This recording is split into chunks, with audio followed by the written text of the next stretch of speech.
I stood there for a moment, just outside the glass doors of Northrise Tower, watching the dying sun paint streaks of blood-red light across the building's mirrored facade.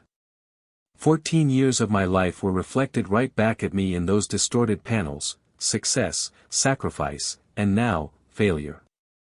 I had built the Eastern Division of Northrise Apparel from nothing. When I walked through those doors for the first time, the division was a crumbling afterthought, a department hemorrhaging cash and clinging to life by the frayed edges of outdated contracts. I remember promising myself then, either I fix it, or I walk away knowing I tried. Well, I sure as hell fixed it. 14 years later, the Eastern Division was the crown jewel of Northrise, driving more revenue than any other branch, boasting a year-over-year growth rate that our competitors envied.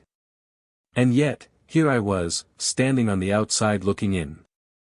It all unraveled in 10 minutes. Logan Pierce, Harvard MBA, freshly pressed suits, the kind of smile that never quite reached his eyes, called me into his office that afternoon. The man had been CEO for exactly 8 weeks. He sat behind that oversized mahogany desk like a king perched on a borrowed throne. I barely had time to sit before he launched into the speech. "We're restructuring to maximize shareholder value," he said smoothly, like he practiced the line in front of a mirror. "Your position is being eliminated effective immediately." I didn't even get a "thank you" for building the very thing he was now dismantling. I sat there for a beat, my mind oddly still. No flare of anger, no desperate bargaining. Just silence.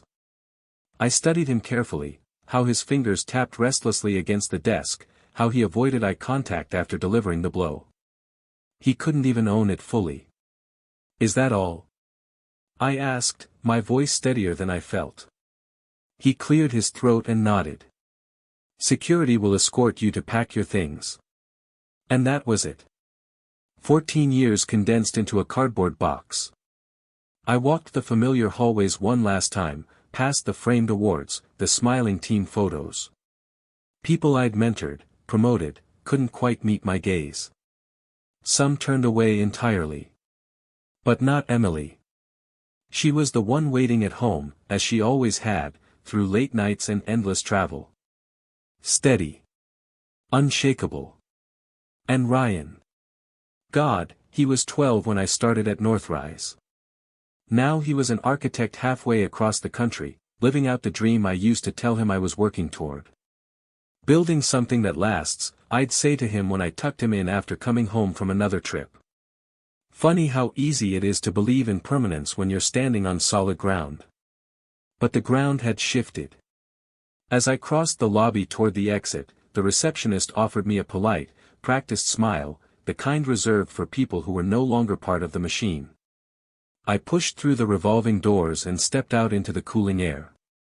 The sun was setting hard against the skyline, burning the sky in angry shades of orange and crimson. For the first time in 14 years, I wasn't carrying the weight of 30 employees or millions in contracts on my shoulders.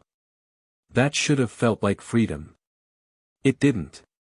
It felt like betrayal wrapped in silence. And as I stood there, my reflection fractured across the darkening glass, I wondered, just for a second, if everything I'd built had ever really mattered at all. That's when I saw it.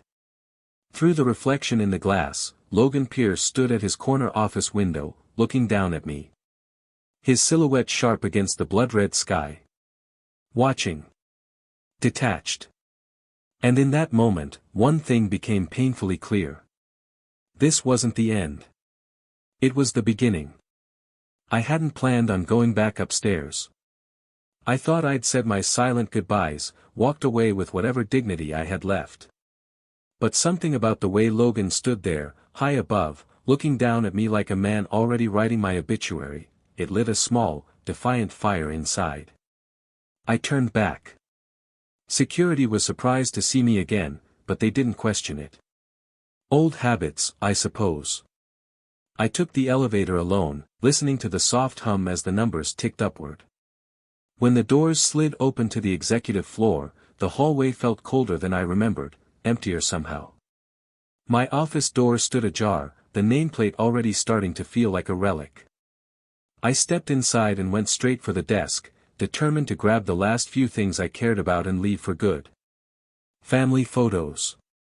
The fishing trophy Ryan made me in 4th grade. A signed thank you note from Madeline Brooks at Sun Coast Financial. Little tokens that meant nothing to the company but everything to me. Then, as I pulled open the bottom drawer, the one I'd always kept locked, I felt it. A thick, unmarked envelope sat there, perfectly centered as if placed with careful intent. I didn't remember putting it there. And no one else had access to that drawer. I sat down slowly, my pulse a dull hammer in my ears. Sliding the envelope open, I found a set of documents neatly folded inside. My heart sank as I scanned the first page. It was a contract. A binding agreement between Northrise and the Kestrel Group. But the date, God, the date, it was signed over a year ago. Months before anyone had publicly acknowledged the merger. Long before the board had considered all options for growth, as they'd so eloquently put it in the press release. This wasn't just a merger. It was a premeditated execution. Tucked between the pages was a single scrap of paper, torn at the edges, like it had been ripped hastily from a notepad. The handwriting was rough, uneven, like someone wrote it quickly, under pressure. Your fate was decided long ago. Don't let them win.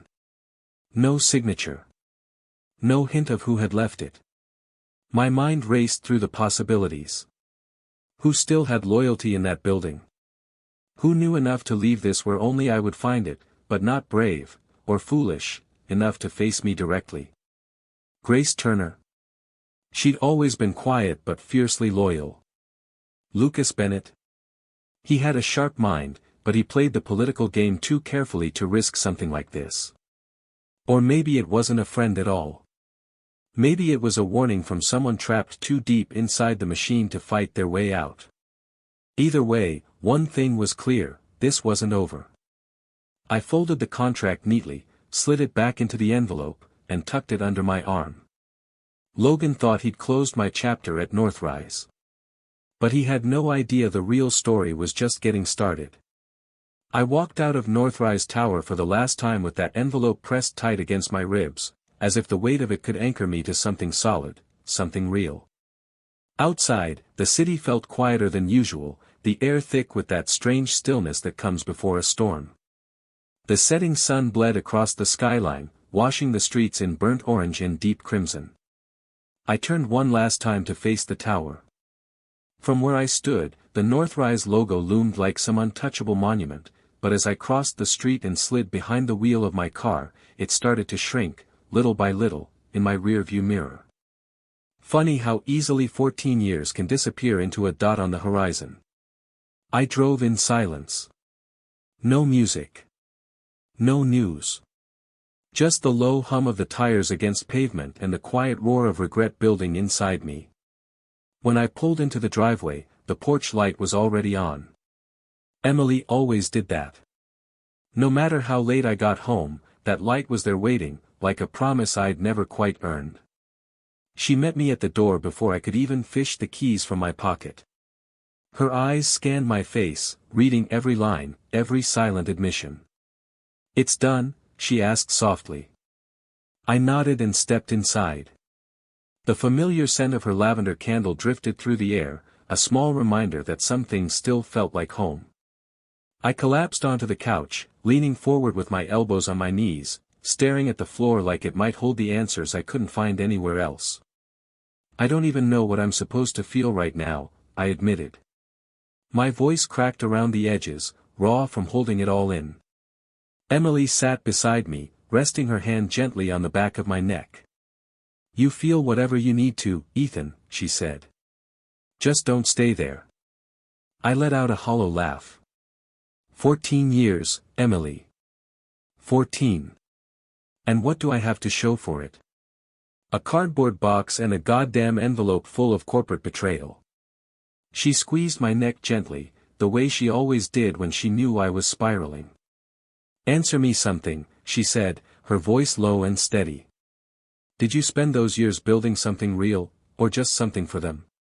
That question sat heavy between us. Had I built it for them?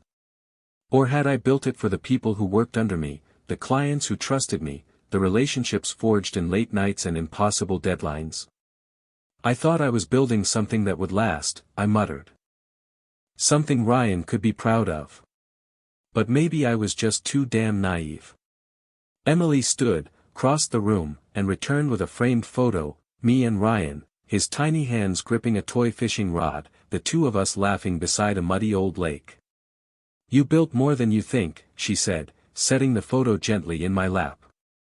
For a long moment, I just sat there, staring at that picture, remembering that day.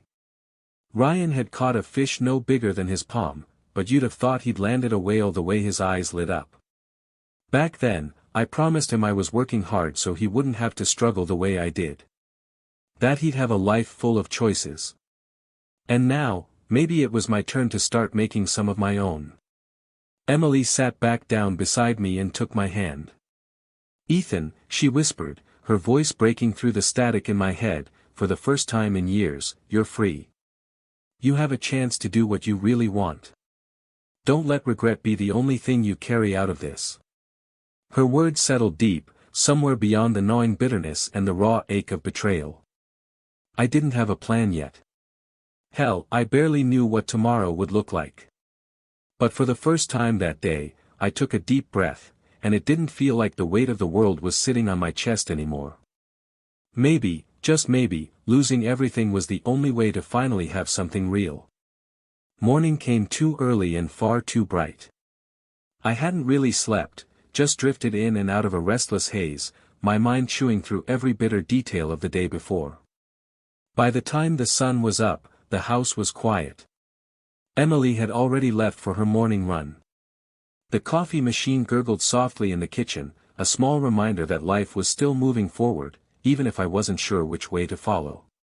Then the phone rang. I almost didn't answer. I wasn't ready for the pity calls or the awkward silences people filled with meaningless condolences. But something told me to pick up. "Ethan. It's Madeline." Her voice was tight, professional as always, but beneath it, I heard something else, uncertainty. "Morning, Madeline," I managed, clearing the gravel from my throat. "I just got the official word about the changes at Northrise." She didn't waste time on small talk. "Please tell me you're not out." I swallowed hard. Yesterday was my last day. There was a long pause on the line. I could almost hear her tapping her pen against the desk, that nervous habit she had when a deal was going sideways. "Look," she said finally, her voice dropping lower. "I'll be blunt. The only reason Sun Coast stuck with Northrise this long was because of you. Your prices are higher than the competition, but you delivered every damn time. Without you, I don't see us renewing the contract." My fingers curled tight around the phone. 14 years of loyalty, and the company hadn't even seen this coming. But Madeline had. And she wasn't the only one.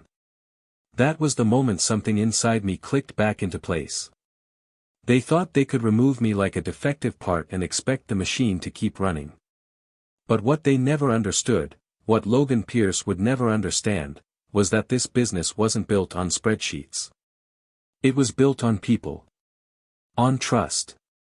And I had 14 years of it sitting quietly in my personal contact list. After I hung up with Madeline, I poured a fresh cup of coffee, took a deep breath, and opened the old laptop I hadn't touched in years. Its screen flickered to life slowly, the faint hum of the hard drive like an old friend waking up beside me. The pale light from the screen cast my reflection against the dark window. Tired eyes. A face lined with years of sacrifice. But behind the exhaustion, something else. Determination. I pulled up my personal records, contacts, private notes, birthdays, anniversaries, the little details Northrise never cared about but I never forgot. With each name that appeared on the screen, it felt less like an ending and more like a beginning. I wasn't going down quietly. If Northrise wanted to play the numbers game, they were about to learn just how valuable relationships really were. And for the first time since walking out of that glass tower, I smiled. It wasn't over. Not by a long shot. The knock on my door came just past noon. It wasn't the hesitant, polite kind. It was sharp. Urgent.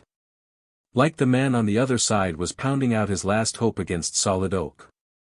I opened it to find Logan Pierce standing there, drenched in sweat despite the crisp spring air. His perfectly tailored suit hung awkwardly on him, the silk tie yanked loose, collar open like he'd sprinted all the way from downtown. His eyes darted behind me before settling, wide, bloodshot, and desperate. His Mercedes was parked crooked across my driveway, hazard lights still blinking like a silent alarm. "Ethan," he gasped, trying to smooth his damp hair back but failing miserably. We need to talk." I leaned against the doorframe, arms crossed. "You've got 5 minutes. And that's generous." He swallowed hard, trying to collect himself, but it was no use. The composure he wore so easily in boardrooms had completely unraveled. "It's about the contracts," he started, his words tumbling out too fast. "Sun Coast. Vector Properties. Eastern Bank, they're all threatening to walk." He hesitated, his gaze flicking away. "I know you're upset. Rightfully so. But this isn't just about me. The whole division is at risk. People's jobs, Ethan." There it was, the sudden concern for others when his own empire started to burn. I kept my voice cold, controlled. "And now you care about people." He flinched like I'd slapped him. "Don't do this. Just, come back. As a consultant, even temporarily. Name your price. Whatever it takes." I studied him for a long, quiet moment. Watched the beads of sweat roll down his temple. Listened to the faint, desperate clicking of his thumb against his watch face, just like I used to watch junior sales reps panic during failed pitches. Finally, I let the words fall like a hammer. "You've got those spreadsheets you love so much, Logan. Why don't you run the numbers and see if they can save you?" His face twisted, caught between anger and humiliation. For a second, I thought he might snap right there on my porch. But instead, his shoulders sagged. "This isn't personal, Ethan," he muttered weakly. "Oh, it's personal," I shot back. "You just didn't realize how personal until the people you ignored started picking up their phones and asking for me instead of you." I pushed the door halfway closed, my parting words cold and final. "Go home, Logan.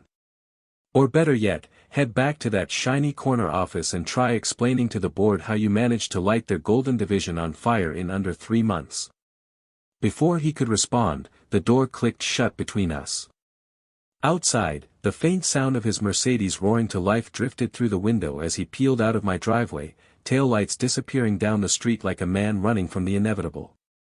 And for the first time in a long while, I felt nothing but calm. That evening, as twilight settled over the neighborhood and the sky dimmed to a bruised shade of purple, my phone buzzed against the kitchen counter. Daniel Hayes. If anyone still had eyes and ears inside the crumbling walls of Northrise, it was him. I picked up. "Daniel," I said. "Let me guess, you're calling to tell me Logan just set himself on fire in the boardroom." He chuckled, but there was no humor in it. "Close. He's circling the drain faster than anyone thought." "But Ethan, that's not why I'm calling." I leaned against the counter, my stomach tightening. "It was never really Logan's game," Daniel continued. "He was a pawn, nothing more. You know who's been pulling the strings this whole time?" I already had a name on the tip of my tongue, but I waited for him to say it. "Victoria Langford," he confirmed. "She's been orchestrating this from the start. That merger with Kestrel Group. It wasn't about expanding. It was about gutting the company, inflating short-term margins, and flipping the remains for a quick profit. Logan was just the hatchet man too blind to realize he was standing on the chopping block himself." The words hit hard, but somehow, they didn't surprise me. Victoria Langford. Chairwoman of the board. The real power at Northrise. I'd seen her work a room before, elegant, calculated, every handshake measured, every smile just wide enough to be disarming. And while everyone was busy watching Logan fumble his numbers, she was planning the execution behind closed doors. "They're positioning for a sell-off," Daniel added quietly. "To Gravora Group, from what I'm hearing. But if the Eastern Division falls apart before that happens, the deal collapses. So that's why Logan showed up at my doorstep, looking like a man already halfway to the gallows," I muttered. Daniel exhaled a slow breath. "Ethan, they're desperate. And desperate people make dangerous decisions. Be careful." I ended the call and stood there in the kitchen, staring out into the darkening night. It wasn't just Logan anymore. The real game had always been bigger. And now, I was ready to play it. The next morning, before the coffee even finished brewing, I made the call I'd been turning over in my head all night. Daniel Thompson, CEO of Summit Ridge Outfitters, answered on the second ring. "Ethan," he said, his voice sharp but welcoming. "I was wondering when you'd decide to stop standing on the shore and jump back into the game." I didn't waste time. "I'm ready, Daniel. But I'm not coming alone." A beat of silence, then a low chuckle. "Tell me what you need." I outlined it plainly: Lucas Bennett, Grace Turner, and 3 others from my core leadership team. No negotiations. No exceptions. "These people built everything with me," I said. "They're not just names on a payroll, they're the foundation. If you want me, you take them too." Daniel didn't even hesitate. "Done. Official offers will go out before noon." And just like that, the first stone in the wall I'd spent 14 years building shifted into place. This time, somewhere it would be valued. By the end of the day, I'd made the calls. Lucas answered first, his usual cool composure cracking just enough for me to hear the relief in his voice.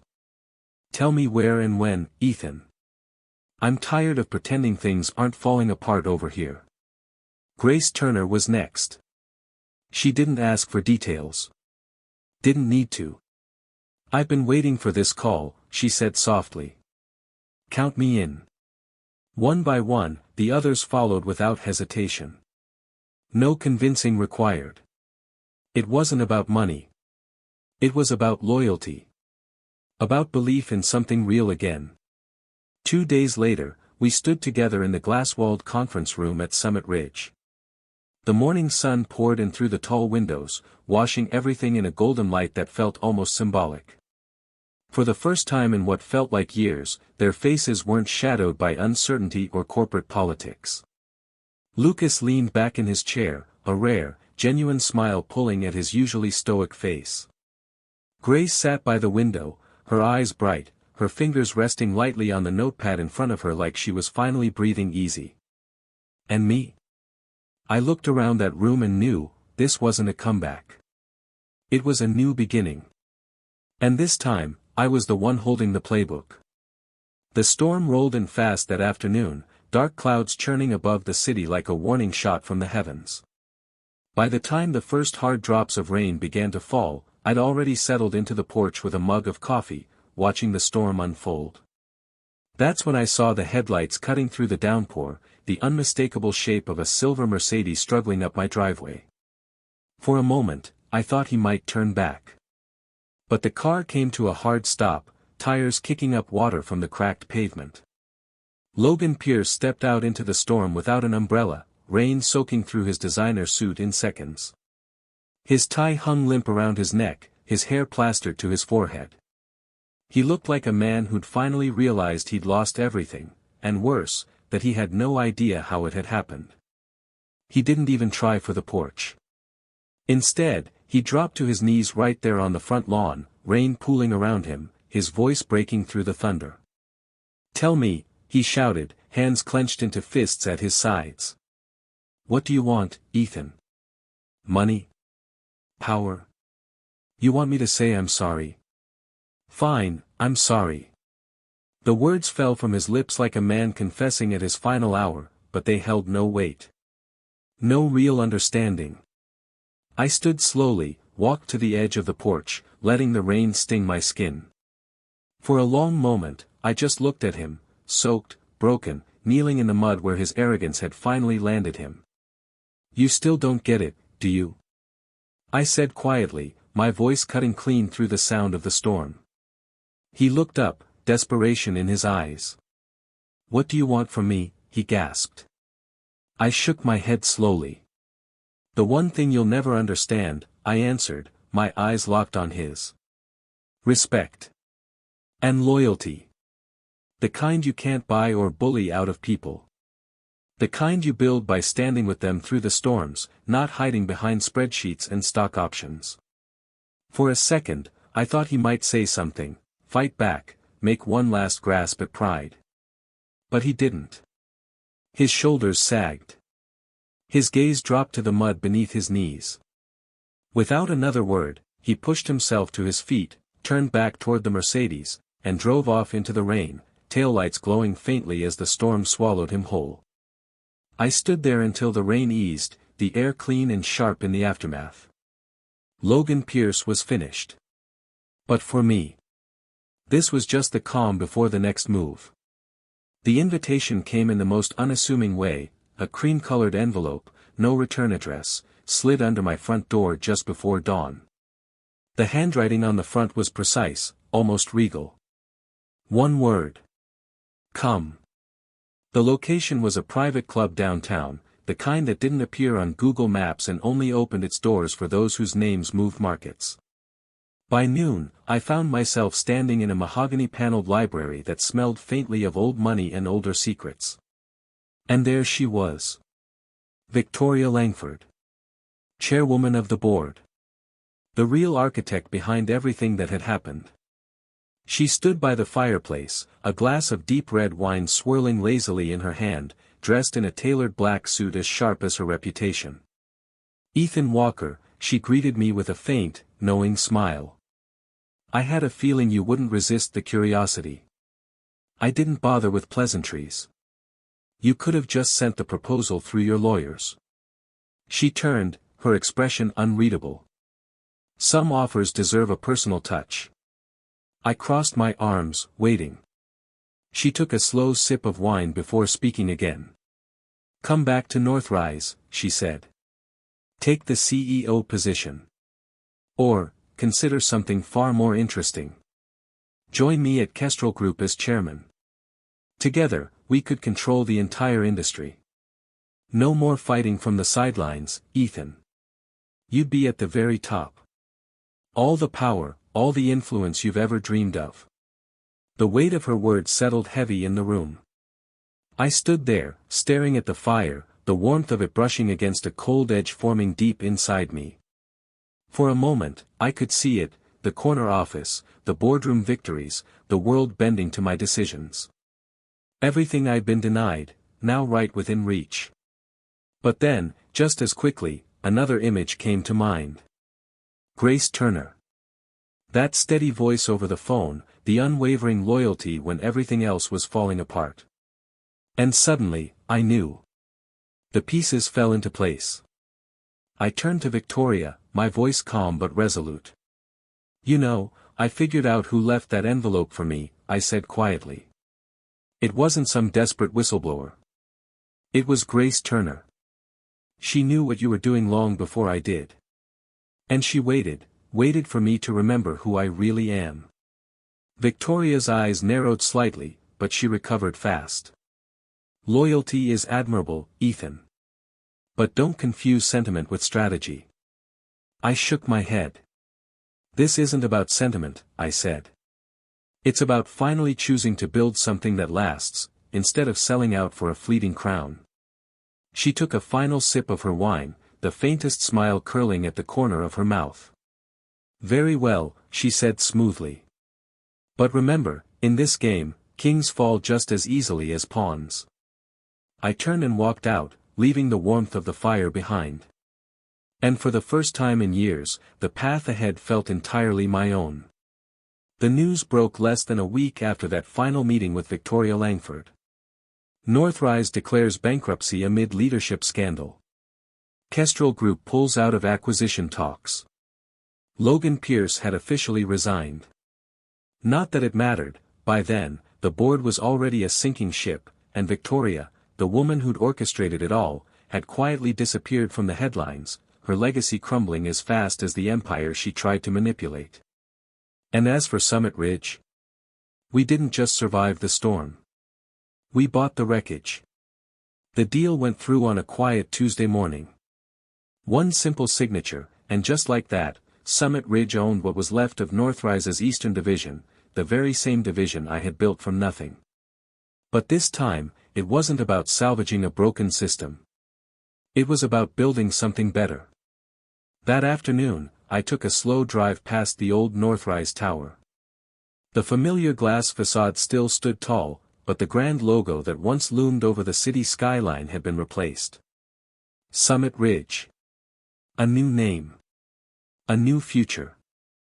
I pulled the car to the curb and sat there for a moment, watching employees, some old, some new, filtering out of the building. Their faces weren't weighed down by uncertainty anymore.